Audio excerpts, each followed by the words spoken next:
Having a routine really just prepares you and just helps you with your day to day. When you're not prepared, you tend to do things on the fly. And when you do things on the fly, it's not the best of your ability. And when it's not the best of your ability, you're not reaching your full potential. When you're not reaching your full potential, you're lacking.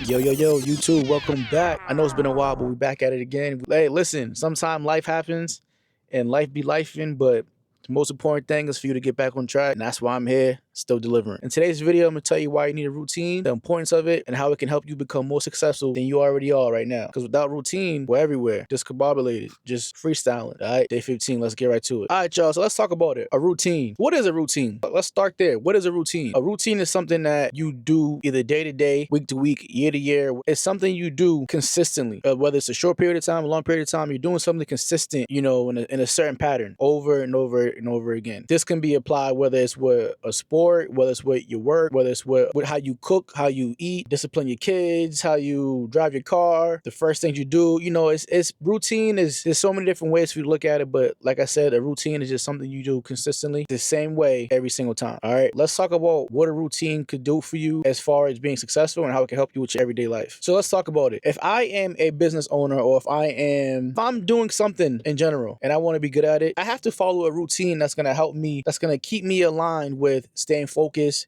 staying consistent, you know, constantly learning, constantly, you know, growing. There's things that I have to do to ensure that I'm following these steps. All right. So for example, if I'm a chef and, you know, there's certain things that I have to do to prepare certain foods on certain days, I create a routine so that I know for each day, this is what I got to do Monday, this is what I got to do Tuesday, this is what I got to do Wednesday, Thursday, Friday, etc. Me building a routine is going to align me with making sure I stay on point with each day of the week with the things that I have to do to make sure I can successfully cook these meals the right way, have them done in time, and feed the people that need to be fed. This is me if I'm a chef, okay? So there's a certain routine I have to do, whether it's at nighttime or morning time, which would go into obviously preparation, whether it's me making sure the food is thawed out, you know, taking the food out the night before, whether it's me seasoning the food the night before and keeping it in the refrigerator so that the day of things can be fresh and ready to cook, whether it's me making, I don't know, a juice maybe the night before, the day before, so that the next morning the drink's already made, all I have to do is pour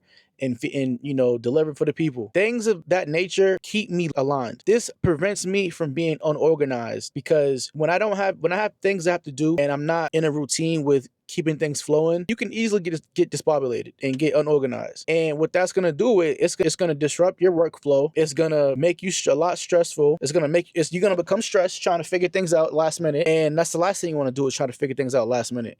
Whatever you're doing, you want to make sure you're doing it the right way and you just no rushing. When you don't prep your food, when you don't prep your meals, when you don't prep your drinks as a chef, you have to do things on the fly. And sometimes on the fly is not the best because you're rushing, you're not doing things to your full extent. And, you know, being a chef, people are going to feel that. They're going to taste that. They're going to taste whether or not your food's, you know, been cooked with some love, or it's been rushed, or if the drink ain't drinking, if it's not tasting as it's supposed to be tasting. You know, things like that happen.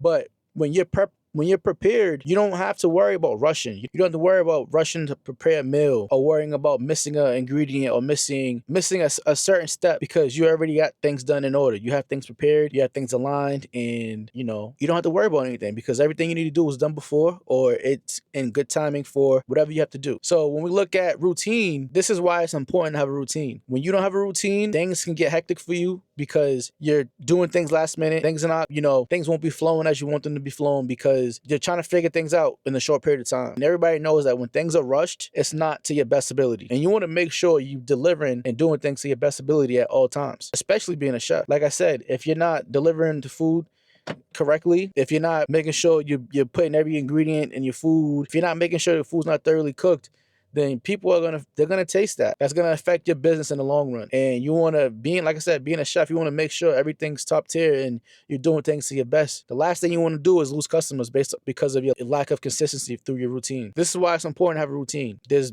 pros and cons to what it can do for you, and you want to make sure you're staying aligned with your routine so that you don't have to worry about missing or losing any customers due to your lack of consistency. Having a routine really just prepares you and just helps you with your day to day. Even if you're not a chef, even if, let's say, if you're just a runner, if you like to work out and you run in the morning, and you know, having a routine with your meals is essential. As an athlete and you're working out and you're trying to, you know, maintain certain goals and reach certain goals, there's certain things you have to do to keep yourself aligned. And And one of those things that falls right back into that is, let's say, meal prepping. If I go to work out and I don't have any food prepared for me to eat, 9 times out of 10, what am I going to do? Go and eat some bad food that's quick and easy. Why? Because it's quick and easy, and you don't have the patience to be waiting to go thaw out some chicken and trying to cook it, or thaw out some steak, or whatever the case may be. When you're not prepared, you tend to do things on the fly. And when you do things on the fly, it's not the best of your ability. And when it's not the best of your ability, you're not reaching your full potential. When you're not reaching your full potential, you're lacking. And when we talk about routine, when it comes to this sense,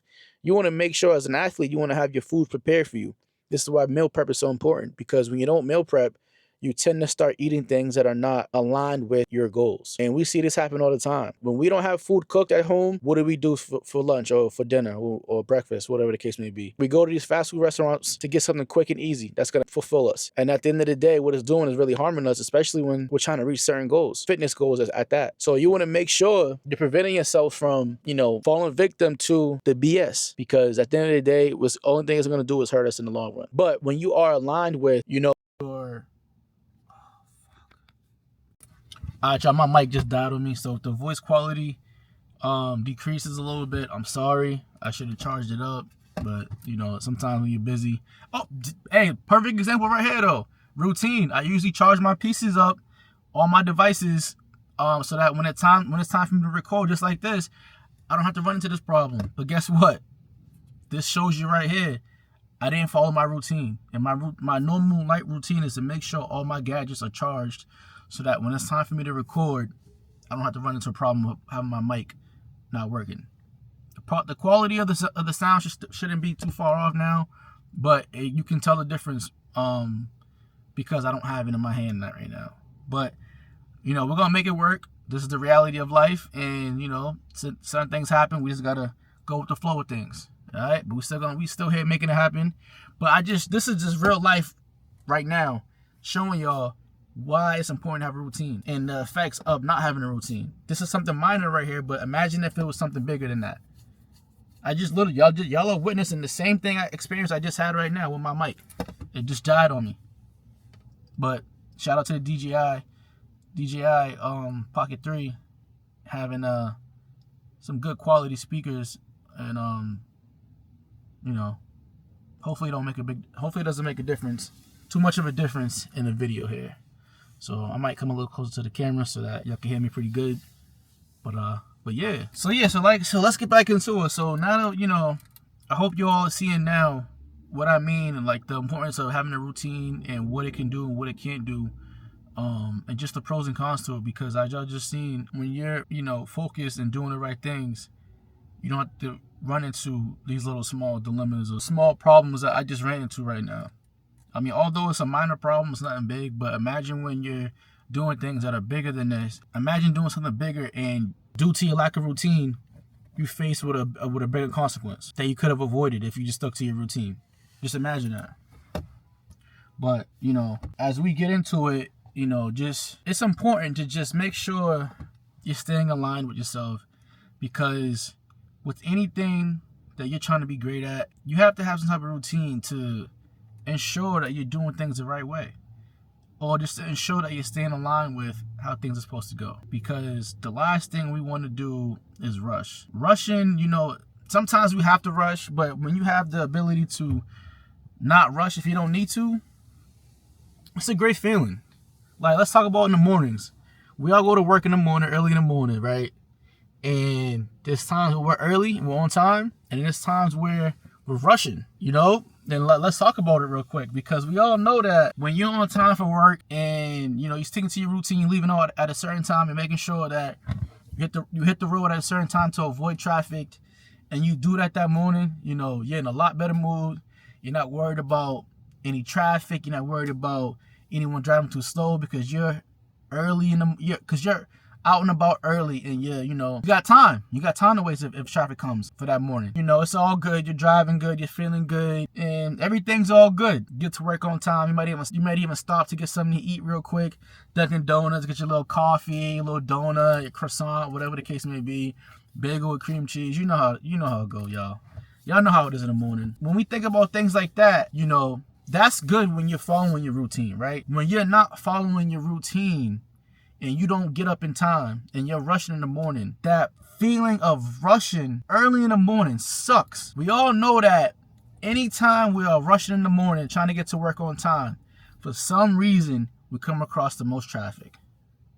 For some reason, there's always that one person that's driving in front of you so slow, causing things to be a lot more worse for you. And you're aggravated. You're stressed out. You're pissed off early in the morning.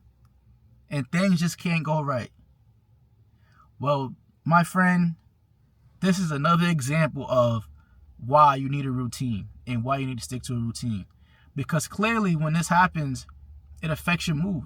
Why? Because you haven't got your stuff, you haven't got up early enough, you're rushing to get to work, and for whatever reason, traffic is hitting you now, people are driving slow, all of a sudden there's an accident, and it's just like, it's going to take you forever to get to work. You're worried about what your boss is going to say to you because you've been late this whole entire week. Hell, you've been late every day. And all these emotions are built up inside of you while you're driving, and it sucks. It's annoying. It messes up your whole day because I've been there before. I know what it feels like. But yeah, y'all, I just wanted to break that down and kind of give y'all an example of, the pros and cons of having a routine in the morning going to work versus not having a routine in the morning going to work. And, we all been on both sides at least one time in our life. And, I'm just trying to get you all to see why you need a routine and what it can do for you and, what it can't do for you when things are not going in your favor. You just want to make sure, whatever you do, you have some type of routine and some type of structure to it, because without it, you get into a frenzy of feeling, rushed, and things just ain't going your way. Everybody knows that when you're doing things and things are rushed, it's never how it's supposed to be. At the end of the day, you just got to realize that, routine is key, and without routine, you're going to be all over the place. Without having routine could affect you in so many ways, with the mood, emotionally, physically. I think it often gets overlooked, and the main way to really kind of identify that is to look at people who are successful versus people who are not successful. And when you look at the people that are successful, 9 times out of 10 have a routine or some type of structure to keep them aligned. It may not be this big drawn up line of routine, but it's something to keep. It's like some type of blueprint to help you, stay in line and stay within your means so that you can be successful. Then the ones that are not as successful, you see why. There's nothing there to, for them to follow. It's really just doing whatever they can when they can. And don't get me wrong, if that works for you, it works for you. But when you're trying to make it to the next level and be successful, you have to have some type of structure in your life so that you could avoid any type of stress if you could. All right, y'all, after hearing everything so far, is any of this information relatable to y'all? Is this something that y'all can relate to? Is this something that, you've experienced before? If it is, let me know down in the comments right now. Comment, your experience or the time where you were prepared versus when you wasn't prepared. And let me know down in the comments. Let me hear your story. Let me hear your moment in time when, things didn't go the way you wanted to because, you didn't follow a routine. But yeah, I love to hear y'all story, and, let's relate, let's connect and see, where we're at as a whole with everything, because, things like this happen all the time, and, that doesn't make you any great or doesn't make you any worse. It just makes you realize what's going on and kind of pinpoint and see what you need to do versus what you don't need to do to get where you need to go to in life. And a lot of times it just comes down to really just understanding, the cause and effect of things. Certain things are going to happen that are going to have an effect that's going to maybe, be beneficial. And there's certain things that's going to happen that's going to have a cause and effect that may not be beneficial. And you got to be able to identify these type of things if you're trying to be successful. Because the more you learn, the less room for error you have in a sense of where you've grown from. Like, there's just certain things you don't want to keep doing as you get successful, because it's just like rookie mistakes that as a veteran in life, you should already know what to do and what not to do. Almost just like common sense. There's certain things you just wouldn't do anymore because it doesn't serve a purpose for you. And once you get to that level of just being able to identify these type of things, then your life would be so much better than what it is now. I get on here and I'm speaking through experience about things, And I'm speaking from just a perspective of viewing the world and what it is as a whole to get to where you need to get to in life. You know, I've seen a lot, been through a lot, and through my experiences, I'm trying to connect and relate to, you know, you all, and share my experiences that help you all with whatever you're going through. It's because sometimes all we need is that extra little push to really, you know, put the battery in our back to activate us and become successful and start taking action and being the people that we always wanted to be. You know, sometimes it's hard when you're not self-motivated to do the things you want to do because you don't have that dog in you yet, that you know, that automatic starter in your system. And that's okay. You know, we all come from different backgrounds. We're raised differently. So based off of, you know, where we're raised at, who raised us, will ultimately determine, you know, how we are as individuals. Whether you already have that dog in you or you don't, you're no greater or less than anybody else. But it's just good to identify these type of things because sometimes we're always that one decision away from being great. We're always that one decision away from making things happen. We're always that one decision away from changing your life history, changing your family tree, changing, you know, all types of stuff, you know. And you just want to get to the point where you're able to, you know, easily identify these type of things and just be the best version of yourself. You know, things are not going to be easy sometimes. And, you know, I make these type of videos so that people can look at and just get a sense of, you know, what it's like to be successful and the levels of it. Because in life, there's levels to everything. There's levels to everything. And depending on which level you want to be at, I kind of give you a blueprint of what you could be doing, how you should be thinking. I hope that, you know, you find these type of videos useful. I have a bunch of them on my page. So if you've been watching for this long, make sure you comment, make sure you check them out. And, you know, 9 times out of 10, you'll definitely have something to learn and reflect off of to be, you know, the best version of yourself. So, you know, at the end of the day, we all come here to try to be the best versions of ourselves. But a lot of times we're just misguided, misled. And it's hard to kind of get on track when there's certain things in your life that program you to be a certain way. And it's hard for you to, you know, not be that type of way anymore. So whatever you want to be in life or whatever you want to do in life, and you look and you tend to seek out information, especially if it's on YouTube, you know, just search it up because there's always someone out there that's doing what you're doing. And there's always someone out there that's doing what you're doing at a higher level that you can learn from, because success always leaves clues. And I don't know who you are that's watching this video. You know, you came across this video for a reason. And I'm here to let you know, you can be the best version of yourself. Your time's not over yet. You still have time on the clock to become the best version of yourself. You know, do the things you always wanted to do. Change your family history as far as, you know, some of the things that you're used to doing in your family that you know is not right. You know, just changing the family dynamic. You know, breaking generational curses. You know, I'm here to let you know you can do that. It's going to start with you. Someone in your family needed to have that strong mind. That strong mind and that willpower to really want to see change. And you, my friend, you came across the right video. You have been the chosen one. So when you see this, make sure you understand it's time. It's time to take action. It's time to, you know, do the right things and make the impossible possible. You got this. All right. So we're wrapping up day 15, y'all. You know, I appreciate y'all for tapping in as always. And, you know, I hope y'all find some use to this video. These videos I'm putting out there for y'all because we're all here to learn. We're all here to become the best version of ourselves. So we all need some type of guidance sometimes. And like I said, sometimes we get misled. And, you know, being around the right people, watching the right things can help you retrack and get on track. So that's what I'm here to try to do, help you all. And I hope y'all, you know, just sit back and get on this journey with me as I become the best version of myself. And allow y'all to be the witness part, allow y'all to witness it. And yeah, welcome to the fam. Like I said, you know, if you're new to the channel, welcome. If you've been rocking out, I appreciate you. Continue rocking out. I won't disappoint you. We're gonna continue to grow. All right. But like always, I appreciate y'all. You know, keep doing what y'all doing, keep supporting, keep showing love. I appreciate it. You know, it never goes unnoticed. You know, we are gonna continue to grow, continue to get better. Continue to be the best versions of ourselves. We're going to get to the top. All right. It's day 15. I appreciate y'all for watching. Appreciate y'all for tuning. If you have any other questions, let me know. Leave them down below in the comments. And I'll be glad to get right back to y'all. All right. I appreciate y'all for tuning in on day 15. I'm going to see y'all on day 16 of this 30-day challenge. And I hope y'all take care. All right. It's your boy, Big Sitchy. Peace.